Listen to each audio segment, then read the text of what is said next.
Welcome to 108 news Telugu. బులెటిన్లో ముందుగా headlines.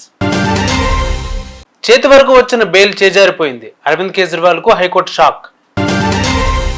Bhadradri Kothagudem జిల్లా వాసులకు good news.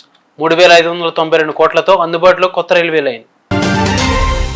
Bollywood star director ఇంట్లో సినిమా దొంగలు. సీసీ క్యామ్లో సినిమా నెగిటివ్ ఎత్తికిన దృశ్యాలు.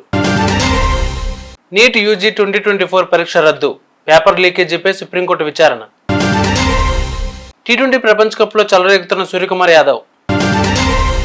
ఢిల్లీ మద్యం కేసులో అరెస్టైన ఆమ్ ఆద్మీ పార్టీ అధినేత హస్తిన ముఖ్యమంత్రి అరవింద్ కేజ్రీవాల్కు బెయిల్ లభించిన ఆనందం అంతలోనే ఆవిరైంది. రౌజ్ అవెన్యూ కోర్టు ఇచ్చిన బెయిల్పై ఢిల్లీ హైకోర్టు స్టే విధించింది. కేజ్రీవాల్కు బెయిల్ను సవాలు చేస్తూ ఎన్ఫోర్స్మెంట్ డైరెక్టరేట్ హైకోర్టులో పిటిషన్ దాఖలు చేసింది. ఈ పిటిషన్ను విచారించిన ఉన్నత న్యాయస్థానం కింది కోర్టు బెయిల్పై స్టే విధిస్తూ నిర్ణయం తీసుకుంది. అంతకుముందు బెయిల్ మంజూరు కావడంతో కేజ్రీవాల్ శుక్రవారం సాయంత్రం జైలు నుంచి విడుదలవుతారని భావించారు. కానీ అంతలోనే హైకోర్టులో ఆయనకు ఎదురుదెబ్బ తగిలింది. ఢిల్లీ మద్యం పాలసీ కేసులో మనీ లాండరింగ్ ఆరోపణలపై అరెస్టైన ఢిల్లీ ముఖ్యమంత్రి అరవింద్ కేజ్రీవాల్కు సాధారణ బెయిల్ లభించిన విషయం తెలిసిందే. ₹1,00,000 వ్యక్తిగత పూచీకత్తు సమర్పించిన తర్వాత ఆయన విడుదల చేయవచ్చని న్యాయమూర్తి న్యాయబిందు ఆదేశించారు. తీర్పును హైకోర్టులో అప్పీల్ చేయడానికి వీలుగా 48 గంటల పాటు నిలిపివేయాలన్న ఈడీ వినతిని న్యాయమూర్తి తోసిపుచ్చారు. విచారణకు సహకరించాలని, సాక్షుల్ని ప్రభావితం చేయరాదని కేజ్రీవాల్కు షరతులు విధించింది. ఎప్పుడు అవసరమైతే అప్పుడు కోర్టుకు హాజరు కావాలని ఆదేశించారు. తెలంగాణ ప్రజలకు, ముఖ్యంగా భద్రాద్రి కొత్తగూడెం జిల్లా వాసులకు గుడ్ న్యూస్. తెలంగాణ, ఒడిశా రాష్ట్రాల మధ్య కొత్త రైల్వే మార్గం అందుబాటులోకి రానుంది. కొత్తగూడెం మనుగూరు మార్గంలో ఉన్న పాండురంగాపురం స్టేషన్ నుంచి భద్రాచలం మీదుగా ఒడిశాలోని మల్కన్గిరి వరకు 186 కిలోమీటర్ల దూరం కొత్త రైలు మార్గాన్ని ఏర్పాట్లు చేయనున్నారు.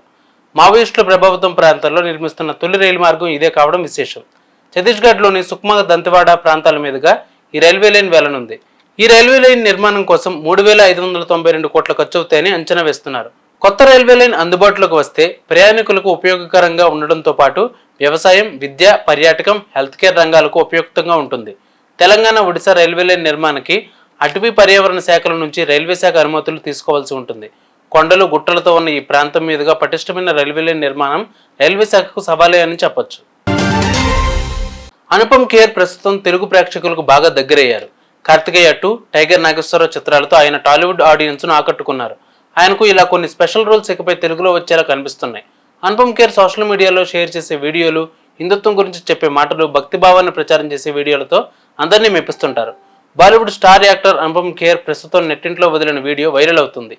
తన ఆఫీసులో దొంగలు పడ్డారని ఇలా డోర్ విరగొట్టుకుంటూ చెబుతూ వదిలిన వీడియో వేసిన పోస్ట్ వైరల్ అవుతుంది. ఈ క్రమంలో ఆఫీసులోంచి ఆ దొంగలు ఓ సినిమా నెగిటివ్ని ఎత్తుకెళ్లారట.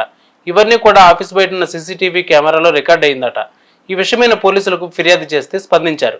త్వరలోనే ఆ దొంగలను పట్టుకుంటామని, ఆటో నెంబర్ కూడా ఉందని, ఆ దొంగలకు దేవుడే బుద్ధిని ప్రాప్తించాలని అనుపమ్ ఖేర్ పోస్ట్ చేశారు. దేశవ్యాప్తంగా వైద్య, విద్యా కోర్సుల్లో ప్రవేశాలకు నిర్వహించిన నీట్ యూజీ ప్రవేశ పరీక్ష 2024 పేపర్ లీక్ అంశం తీవ్ర దుమారం లేపుతోంది. ఈ క్రమంలో నీట్ యూజీ 2024 పరీక్ష రద్దు చేసి మళ్లీ నిర్వహించాలనే డిమాండ్లు పెరుగుతున్నాయి. ఇందుకు సంబంధించి తాజాగా దాఖలైన పిటిషన్లను విచారించిన సుప్రీం ధర్మాసనం కౌన్సిలింగ్ ప్రక్రియను వాయిదా వేసేందుకు నిరాకరించింది. జూలై మొదటి వారంలో నీట్ కౌన్సిలింగ్ ప్రక్రియ మొదలు కానున్న సంగతి అందరికీ తెలిసిందే.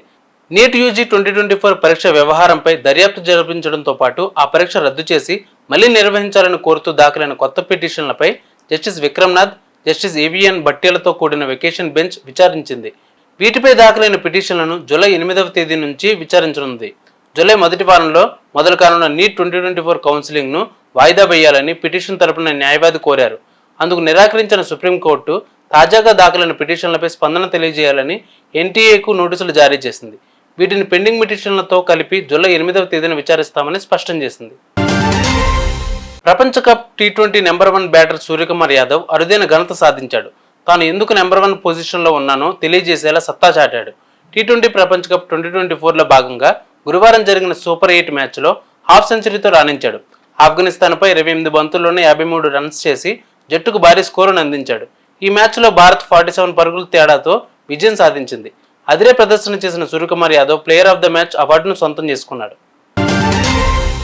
ఇవి వాళ్ళ బులెటిన్ అప్డేట్స్. మరిన్ని అప్డేట్స్తో మళ్ళీ మీ ముందుకు వస్తాను. అంతవరకు కీప్ వాచింగ్ 108 న్యూస్ తెలుగు.